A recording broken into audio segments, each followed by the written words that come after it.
Hi, I'm John from Shepherd's Walks and GPS Training. Today I'm joined by Ian Nixon from Northumberland National Park Mountain Rescue Team. You are the team leader, Ian, for the Mountain Rescue Team here in Northumberland. What we're doing in this short video is look or discuss the weather, really. What's the weather? I've always thought in the past, like, oh, it's winter, we're going to be prepared for. But one thing I've learned over the last few years, actually, summer can be quite as dangerous, really, if we're ill prepared for it, really. So we're preparing for the weather, both winter and summer, and some things we should think about when we're planning our walk, our run, our mountain biking in the hills, isn't it? So, I don't know, what are some things that we should be aware of, when well, first of all, we should be looking at the weather forecast, shouldn't we, before we go? Yeah, we should. I mean, you mentioned it yourself, John. Planning is key. So if you're thinking about going out at the weekend for a day's walk, start looking at the weather a few days before, getting a feel for how it's changing, what they're saying the forecast is going to be like, but critically, obviously check it on the day that you are going out. And I think the key thing when you're walking in the hills is don't just look at the Met Office on an app or on online and look at a forecast for Rothbury, for example. Yeah. Look at, is there a local hill in the area or the hill that you're going to go and climb where actually the Met Office provides a forecast for? Because what you'll get a real feel for then is it'll feel like this down in the valley, but then it'll feel totally different once I'm up onto an exposed ridge, the wind's blowing, the cloud comes in, etc. So I think having those two dimensions to look at in terms of what it's like in the valley and what it's like up on the top is critically important, because as we know, as we climb up a hill, it gets colder, the weather changes as a consequence in terms of it becomes windier, it's more exposed, therefore we need to be prepared for that.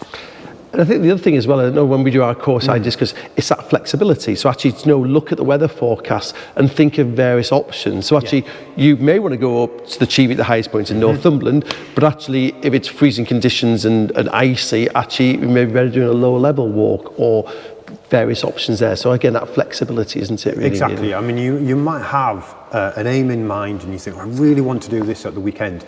But actually, in some circumstances, it may be wrong just to go for what you've set out to achieve. A good example would be, we go away every year, winter skills training in the Cairngorm Mountains in Scotland. In the lead up to that weekend, we're checking the weather forecast, we're checking the avalanche forecast. So that's the other thing to bear in mind, particularly if you're going into the Scottish hills where they have avalanche forecasts. So you know what the ground conditions are going to be like in terms of how stable the snow is. We're checking it, and of course the big thing that we noticed was it was forecast to be incredibly windy. So our plans had to be adapted in terms of where we went to train. So we trained in the corries rather than the high tops. If it changed during the day, so we'd be flexible during the day and what we felt around us, we might then go up onto the high tops. But on the last day of this year's course, it was 90-mile-per-hour winds, even just at car park level. Yeah. So we stayed very low down on that last day for our training. So being flexible, absolutely key. Apps, he's mentioned apps and weather forecast apps. Have we got any recommendations or not? No, everybody has their favourites. Is there something that you use, Mountain Rescue Team? I suspect you get professional services, but again, what should us normal people use, or just keen hill walkers? Yes, I mean, we have access to things like Hazard Manager, which is supported by the Met Office, but that information equally feeds the Met Office app that you can download onto your phone or onto a tablet. Obviously, you can look at their website as well. So I would always advise Met Office for a good forecast, but then there's the Mountain Weather Information Service, which provides specific forecasts for certain areas. That again provides useful information. And then if you Google various different apps, there's all sorts of ones you can find for looking at weather in terms of wind and how that's going to affect an area. So there's endless possibilities, but you can't go far wrong with using the Met Office and the Mountain Weather Information Service if it covers the areas that you're going to go and walk in. And it's interesting, you've mentioned a number of times wind. So actually, as normally we look at, is it going to be sunny on Saturday, we're out walking, what the temperatures are going to be like, but actually the wind down at the bottom you tend to ignore, but that does have a big effect on the temperature, especially when we're going up height, doesn't it? It does. So obviously, as we climb up a hill, the temperature will drop just by the very virtue that we're going up from valley level, and it's going to get colder. Yeah. Obviously, the wind impacts on that further. So on the weather forecast, you'll get a feels like. Okay. So basically you'll have a temperature, and then it will be the effect of the wind chill, which then will lower that temperature further. So the stronger the wind, the colder it's going to feel. So that impacts on actually what it's going to be like on the high tops, and therefore the risk to you as somebody going out walking in the hills, and then the more prepared you need to be. Equally, wind will stop you. You could be blown over. Yeah. So once it gets to a certain point, it's going to affect your stability. And when we're talking about preparation, really, let's think of the cold temperature preparation. Is the key thing is layers, isn't it? Keeping warm, and actually not be scared of putting extra warm gear in your rucksack, because actually as you go up height, you're going to get colder and colder. Yeah, exactly. I think the key things is generally don't wear cotton-based clothing, because that will absorb water, essentially, either from the air or from yourself as you perspire, as you're walking up a hill. And the other aspect is, don't get to the point where you're overexerting yourself and sweating a lot, where that gets absorbed into your clothing, because then as soon as you stop, you're going to become colder. So you've got to layer up, and you've got to layer down as well. So as you're working harder, you could probably drop a layer. If it's windy, keep something that's windproof on, like a waterproof jacket or a windproof. But as you get higher and you may be slowing down a bit, then you can layer up. And it's just about being flexible to the conditions. And the thing as well is I know we're kind of going a little bit onto kit now, but actually a spare kit in your rucksack is no weight and very little space in there. And I know from personal experience, completely changes over that day. It gets wet and you're soaked or you're wet. Actually putting on fresh clothes suddenly gives you a new lease of life, doesn't it? It does. There's nothing better than when you get to the top of the hill, you find a bit of shelter, you get out your lunch and things, and you just stay there, and you think, well, actually, I don't need to put a layer on. But within a couple of minutes, you'll start to get cold. So there's nothing better than pulling on an insulated jacket, which weighs nothing, as you say, John, and it'll just keep that chill off, and then you take it off when you're about to start your walk again. I think the thing to mention now is kit, and yes, some of it can be really expensive, but actually some of the cheaper outdoor equipment, clothing you can get, it is really lightweight. It doesn't take up much room in your rucksack, so there's no excuse for not having it with you, really.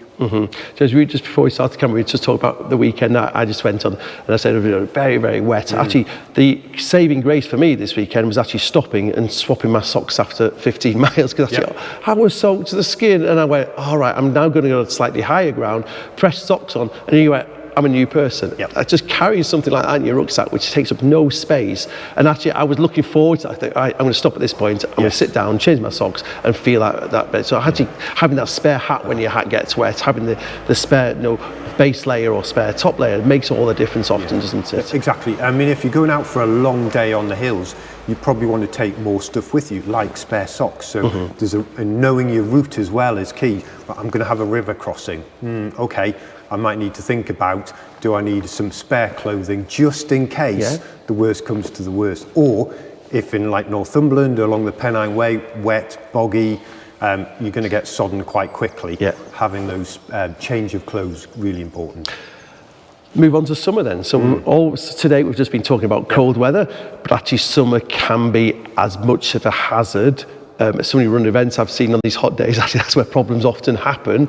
Dehydration, water, sunscreen. So again, looking at the weather forecast again and looking, it's going to be a fantastic sunny day. As you get up height with no shade, that's where problems potentially happen, isn't it? And I think the key thing is actually how can you create shade? So actually wearing a hat.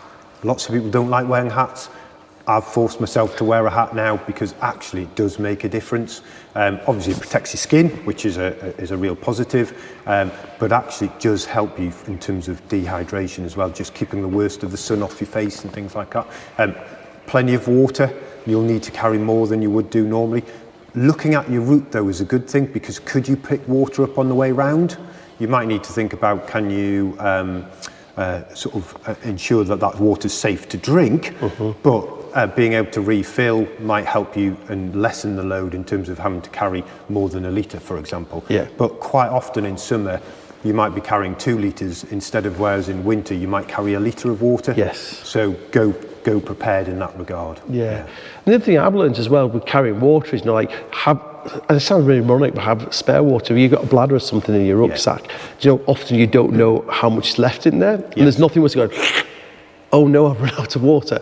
And actually, I just carry a spare half-litre bottle just in my rucksack pouch, just in case. It's my emergency when I know I run out of that. So I was thinking, I know a lot of the events I do, they're saying you do need to carry 3 litres of water for summer events, which is actually a lot of water, but you soon get through it. And it is. I mean, little and often is best. You don't want to take it on in huge gulps because you run risks of other things happening and you're making yourself sick, particularly if it's a really hot day.